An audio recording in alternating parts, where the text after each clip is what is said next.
Bismillahirrahmanirrahim. Assalamualaikum warahmatullahi wabarakatuh. Alhamdulillah, alhamdulillahirabbil alamin wa bihi nasta'inu ala umuri dunya waddin. Wassalatu wassalamu ala asrafil anbiya'i wal mursalin wa ala alihi wassuhbihi ajma'in. Amma ba'du. Tiada kata yang paling indah untuk mengawali pertemuan kita pada hari ini selain kata syukur kepada Allah Subhanahu wa taala yang telah memberikan kenikmatan iman, Islam dan kesehatan kepada kita semuanya sehingga kita semuanya bisa berjumpa lagi dalam kesempatan kali ini. Salawat dan salam semoga tercurah limpahkan kepada Nabi kita semuanya, Nabi akhir zaman, yakni Habibana wa Nabiyana wa Maulana Kanjeng Nabi Muhammad Sallallahu Alaihi Wasallam, kepada keluarganya, kepada para sahabatnya, kepada para tabi'in tabi'atnya, dan kepada kita semua selaku umatnya, semoga mendapatkan syafaatul uzma di yaumil qiyamah nanti. Amin ya Allah ya Rabbal Alamin. Sahabat kesemuanya, alangkah baiknya untuk mengawali keberkahan pertemuan kita pada hari ini, supaya lebih berkah lagi, kita awali juga dengan membacakan salawat kepada Rasulullah Shallallahu Alaihi Wasallam. Semoga kita semuanya mendapatkan syafaatul uzma di yaumil qiyamah nanti. Amin ya Allah ya Rabbal Alamin. Allahumma salli ala Sayyidina Muhammad. Allahumma salli ala Sayyidina Muhammad. Allahumma salli ala Sayyidina Muhammad.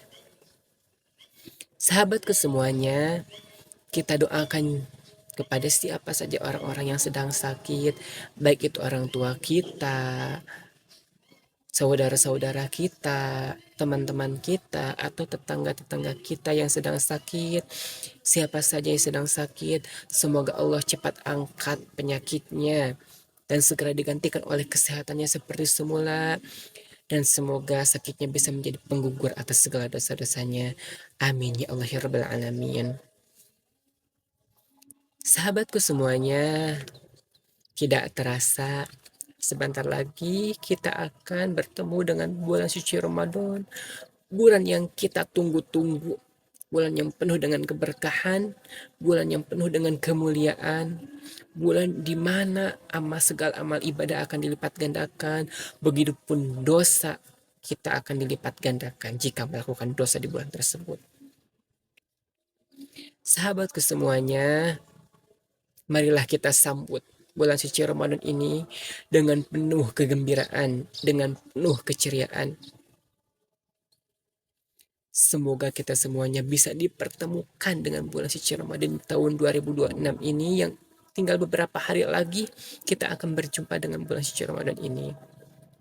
Sahabat kesemuanya, banyak dari kita yang pasti di bulan suci Ramadan ini meningkatkan ibadah, mengurangi dosa. Karena kita sudah tahu bahwa di bulan suci Ramadan ini amal ibadah akan dilipat gandakan pahalanya. Begitupun dosa akan dilipat gandakan dosanya ketika kita melakukan dosa di bulan suci Ramadan.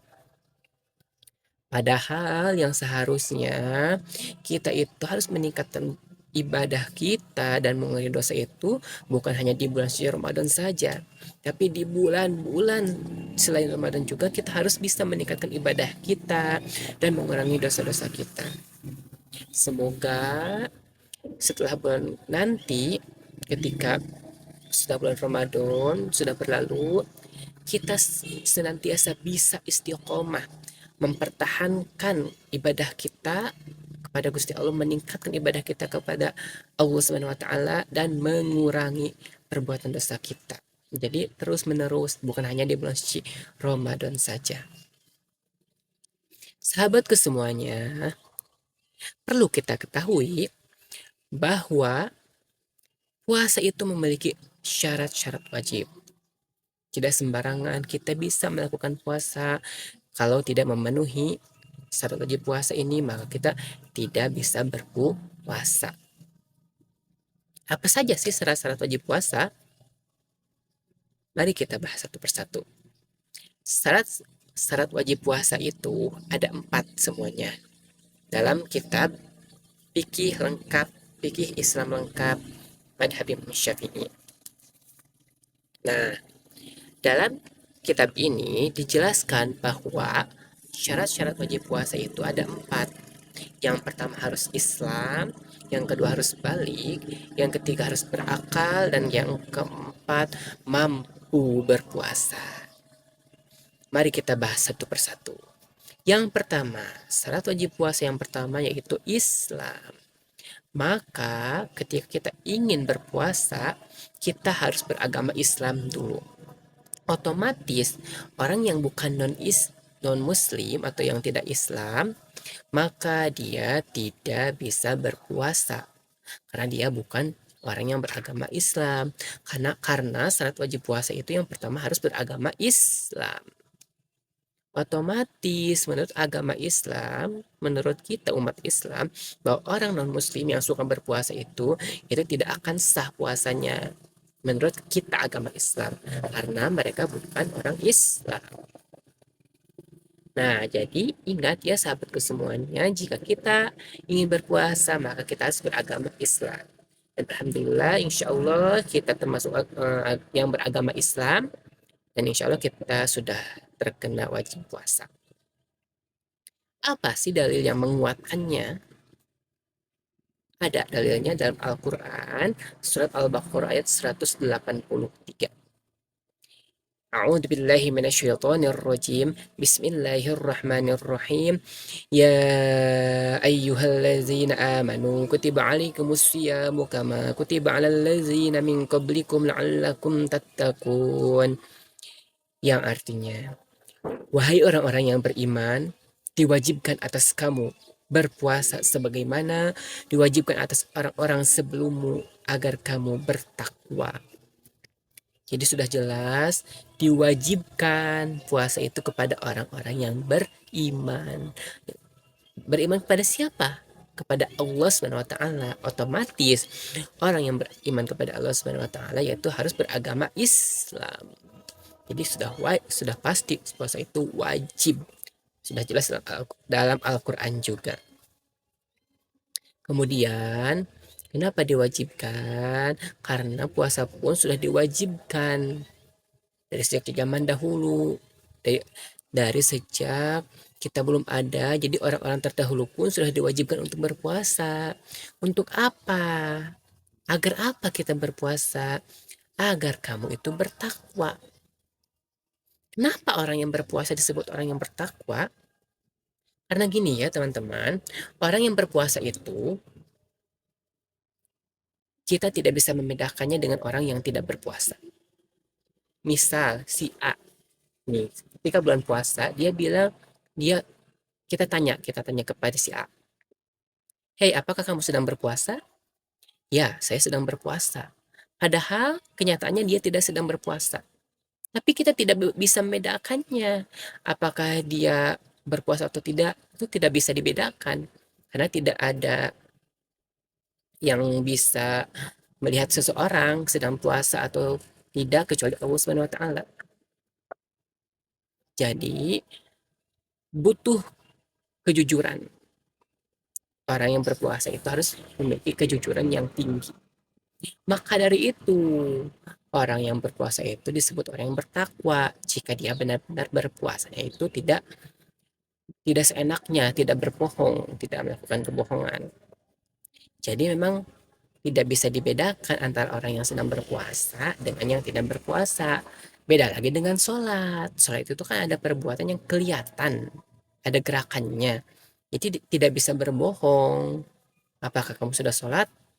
Ya kita kan bisa kelihatan dia sedang melakukan sholat atau tidaknya. Jadi sholat itu ibadah yang kelihatan, bisa dibedakan mana orang yang sudah sholat, mana orang yang belum sholat.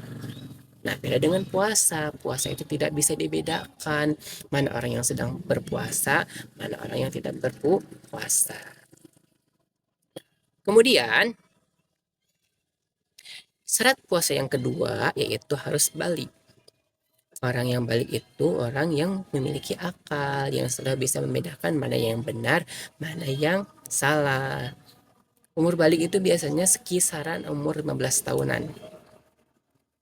Nah, otomatis ketika kita sudah berumur 15 tahun atau sudah balik, sudah terkena salah satu ciri-ciri balik, maka kita wajib untuk berpuasa. Bagaimana anak-anak yang belum balik, misalnya umur 6 tahun, 7 tahun, mereka ingin berpuasa, maka itu boleh-boleh saja, malah lebih bagus. Karena kita harus mengajarkan anak-anak kita untuk berpuasa, supaya ketika dia sudah besar nanti, sudah balik, dia sudah terbiasa untuk berpuasa. Dan hukumnya memang sunat untuk anak-anak yang belum balik. Dan pahalanya akan diberikan kepada orang yang memerintahkan puasa tersebut. Bisa ke orang tuanya atau ke orang siapa saja yang memerintahkan dia untuk berpuasa. Nah, jadi syarat puasa yang kedua itu harus berbalik, berakal. Sudah balik, maka dia sudah wajib untuk berpuasa di bulan suci Ramadan. Kemudian yang ketiga, syarat puasa itu yaitu berakal. Beda ya antara balik dan berakal. Balik itu sudah memiliki catatan amal tersendiri. Jadi ketika dia berbuat dosa, maka dosanya akan untuk dia siksanya. Ketika dia juga melakukan perbuatan kebaikan, maka pahalanya untuk dia dirinya sendiri. Itu sudah balik. Nah, kalau berakal itu artinya dia tidak gila. Dia bisa membedakan mana hal yang benar, mana hal yang buruk. Itu seperti itu. Nah, berarti anak-anak yang misalkan yang umur 7 tahun, yang umurnya sudah berarti dia sudah bisa membedakan mana yang benar, mana yang salah, dia sudah berakal. Berarti otomatis dia sudah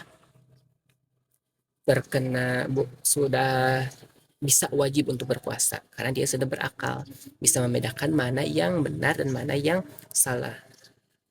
Seperti itu.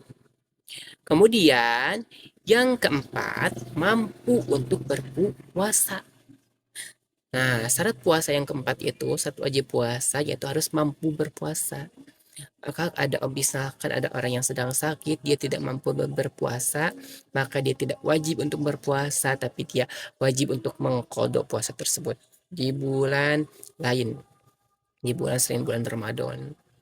Terus ada orang tua yang sudah pikun, yang sudah tidak mampu lagi berpuasa, maka dia tidak wajib berpuasa, tapi dia wajib untuk membayar fidyah. Jadi syarat puasa itu yang keempat harus mampu untuk berpuasa. Jadi pada kesimpulannya bahwa syarat wajib puasa itu ada 4. Yang pertama Islam, yang kedua balik, yang ketiga berakal, dan yang keempat mampu untuk berpuasa. Semoga penjelasan tentang puasa ini bisa kalian pahami dan bisa diambil manfaatnya untuk kita semuanya, khususnya bagi saya, umumnya bagi kalian semua yang mendengarkan video ini. Kurang lebihnya mohon maaf. Wallahu muwaffiq ila aqwamit thoriq. Wassalamualaikum warahmatullahi wabarakatuh.